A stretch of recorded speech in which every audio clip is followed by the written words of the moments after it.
కొడుకు ఏజ్ కూడా కాదు, మనవడు అదే వికసిస్తున్న మొగ్గ, వికసిస్తున్న మొగ్గ కూడా కాదు, బడ్డింగ్ స్టేజ్ కూడా కాదు.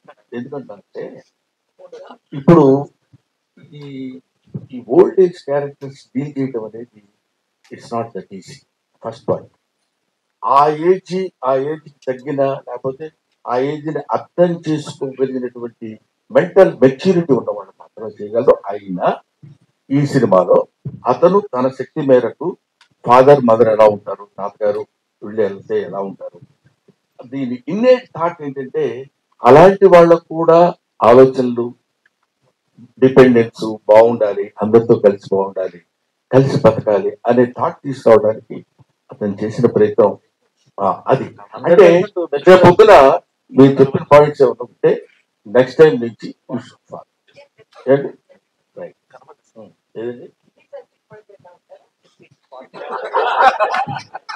పంచు పంచు మనకు ఒకే పంచ, ఓకే మీకే పని చేశారండి.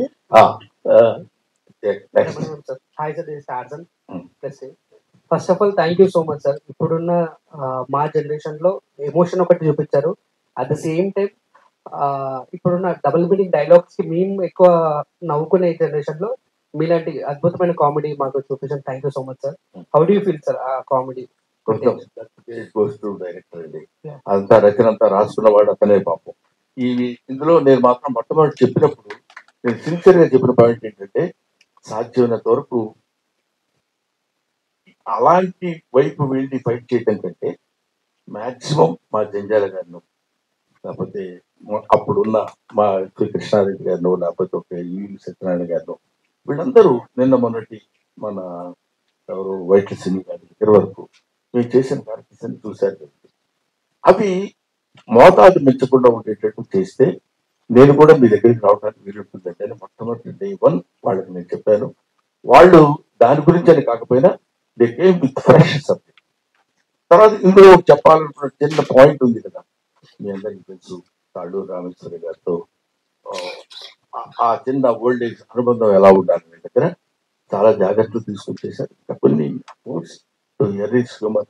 ఎక్కడో ఒక్కో చోట పొరపాటు జరుగుతుంటుంది, ఒక్కో చోట అద్భుతంగా చేశాడు అనిపిస్తుంది. But as far as my little knowledge goes in film industry, అతను ఈ సబ్జెక్ట్ డీల్ చేసే విధానం మాత్రం నాకు ఎక్కడో పాపం చిన్నప్పుడు చాలా బాగా కష్టపడ్డాడు అనే ఫీలింగ్ కలిగింది.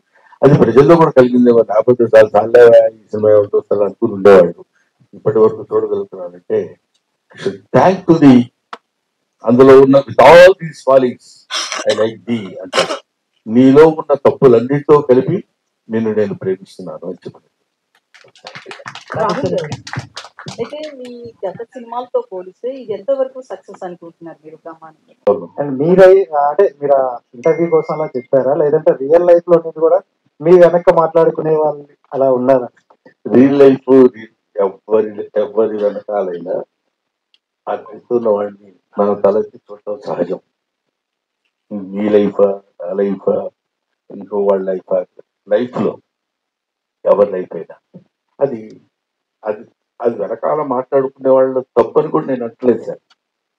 ఏదో మాట్లాడుకోవాలి కదా, ఆ మాట్లాడుకున్న దానిలో మన గురించి కొంచెం హార్ష్ గా మాట్లాడేసరికి వెనకవాడు రోడ్డు మీద నడుస్తుంటే, ఏనుగు నడుస్తుంటే కుక్కలు అరుస్తాయి, అలాంటి మంచి మాటలు కూడా వద్దు సార్. ఎందుకంటే అవి అరుస్తూనే ఉంటాయి, వీళ్ళు వెళ్తూనే ఉంటారు. ఎక్కడ ఏది time and tide doesn't wait for the man. మన కోసం ఏది ఒక క్షణం ఆగదు. వాళ్ళు అలా అనుకుంటారు, వీళ్ళు ఇలా అనుకుంటారు. డెస్టినీ ఎలా ఉంటే అలా జరుగుతుంది. లాస్ట్ టైం కూడా నేను అదే చెప్పాను. కాబట్టి చిన్న చమత్కారంగా చెప్పడానికి ఏంటంటే, మనం నిజంగానే వెనక మాట్లాడుకునే వాళ్ళు 1,90,000 మాట్లాడుకుంటారు. అవి మనకేంటండి, వాడు ముందుకు వచ్చేసి ఏంటో నువ్వు చేసిందని అనుకో, ఏంటి నేను చేసింది అని అడగడానికి ఉంటుంది. అందుకనే అది చెప్పాను. అది చాలా మంది అడుగుతున్నారు, చాలా బాగుందండి మీ ఇంటర్వ్యూ రా టాక్స్ లో అని ఏదో చెప్పారు. నేను చెప్పాను తప్ప మళ్ళీ నేను చూసుకోలేదు. నెక్స్ట్ భోజనాలు అయిపోయినాయండి మీ, అందువల్ల సాలిడ్ గా కూర్చుని ఉన్నారు. నేను ఇంకా బ్రేక్ లో వచ్చాను నేను, అందుకని అంటే మధ్యలో అడ్డొస్తున్నాను. సారీ సార్, ఏమనుకోవద్దు. నేను చిత్రమందిర్ నుంచి షూట్ లో ఉండేవాడు, బ్రేక్ ఇచ్చిన తర్వాత బయలుదేరి, పైగా ఇక్కడి నుంచి ఇక్కడికి రావడానికి 1 hour 15 minutes ఎంత పట్టిందండి అక్కడి నుంచి రావడానికి.